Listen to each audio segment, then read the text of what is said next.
أنا اسمي مجدي كمال حسن عبد العزيز من حلوان، بياع متجول. أنا راجل مريض عندي فيروس سي وشايل الطحال، وبياع متجول في سوق حلوان، وكان ليا ماضي مع الحكومة زمان، والوقتي من 2006 لغاية دلوقتي معليش محضر تحري.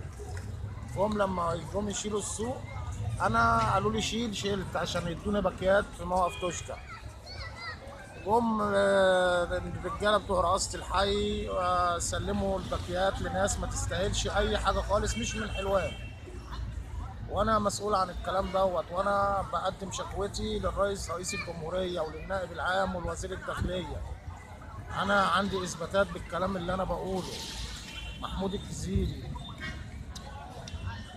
ورأفت زمزم عندهم خلفيه الاتنين بالناس اللي هم مستلمين، وهي دارت كده. طب سؤال، انت عم مجدي من سنه كام يعتبر بياع في محطه حلوان؟ انا بياع من وانا عندي 6 سنين، انا عندي 38 سنه.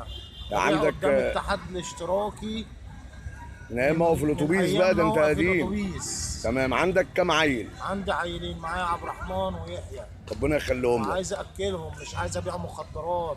انا عندي استعداد اعمل كل حاجه حرام، بس انا مش عايز اعمل حاجه حرام عشان الطفلين دول. وده شيء جميل، والمفروض الكل يساعدك على دوت. انا بناشد النائب العام ووزير الداخليه والرئيس عبد الفتاح السيسي يشوف لي حل مع رئاسه الحي، مع بتوع الحي.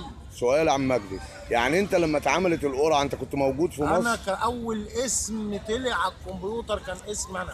طب سؤال، انت اخر مره كانت اتحبست فيها امتى؟ كان في 2008، كانوا معتقليني. يعني انت من 2008 ما تعتبرش قضيه. تمام، يعني انت من 2008 مفيش اي مشكله؟ معليش محضر تحري. كويس جدا، ده المفروض الكل يساعدك على كده. محدش راضي يساعدني ومحدش راضي يعمل معايا اي طب حاجه. شكيت طلعت الرئيس الحي او للمساعد قال لي لما نعمل سوق جديد. لما نعمل سوق جديد.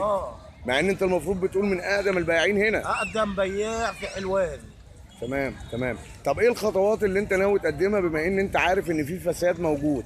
انا بشتكي للنائب العام والوزير الداخليه، وعندي اثباتات بكده، وهقول على اسامي ناس.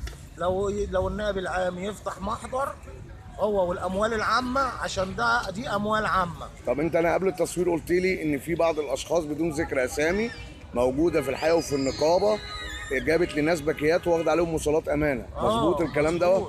ده كام واحد يعتبر واخد الباكيات دي؟ بتاع حوالي 200 وحاجه. من حلوان ولا من خارج حلوان كلهم؟ من خارج حلوان، من الفيوم ومن الجيزه ومن بني سويف. هتجيب البطايق بتاعتهم مش هتلاقي حد منهم من حلوان. حضرتك قلت لي برضه قبل التصوير ان انت بتطلب من الاموال العامه ان هي تنزل السوق تعمل تحريات وتشوف مين حلوان ومين من بره حلوان. ملايين اتلمت من السوق، واللي زي حالتي انا راجل مسجل من 2000، من 95، راجل سوابق من 95، والحكومه هي اللي كانت بتحبسني زمان عشان كنت بعمل معاهم مشاكل بسبب السوق برضه. بس انت دلوقتي الحمد لله. دلوقتي بقول لك معليش محضر تحري من 2006. طب ده كده المفروض لازما على الكل يساعدك بما انك راجل عايز تبقى مواطن مفيد للمجتمع. رحت لمصطفى علام، اخو طارق علام، نزلني عمل لي سجل معايا، وبعد ما سجل معايا ونشرها ونزلت في التلفزيون على قناه صوت مصر ديت، ومحدش سأل فيا برضه. طب كلمة أخيرة تقولها للسيد رئيس الجمهورية؟ بقول له أبوس رجل سيادتك، أنا عايز أربي العيلين دول. أبوس رجل سيادتك يا ريس عبد الفتاح السيسي، يا أبو كل المصريين زي ما أنت ما بتقول. أنا عايز أربي الطفلين دول وعايز آكل عيش، مش عايز أتجه للحرام. أنا أقدر أعمل كل حاجة حرام بس باصص للعيلين دول. يعني أنت برضو كأي حد من شعب مصر بتتهم إن هو الفساد اللي برضه بيجبرك على حاجات كتيره انت نفسك ما تعملهاش عشان ولادك. انا كل حاجه حرام موجوده قدامي. انا كل حاجه، انا قاعد في منطقه اسمها عرب الوالده، 3/4 بيبيعوا مخدرات، وقادر ابيع مخدرات وانا قاعد في بيتي، والحكومه عارفه كده.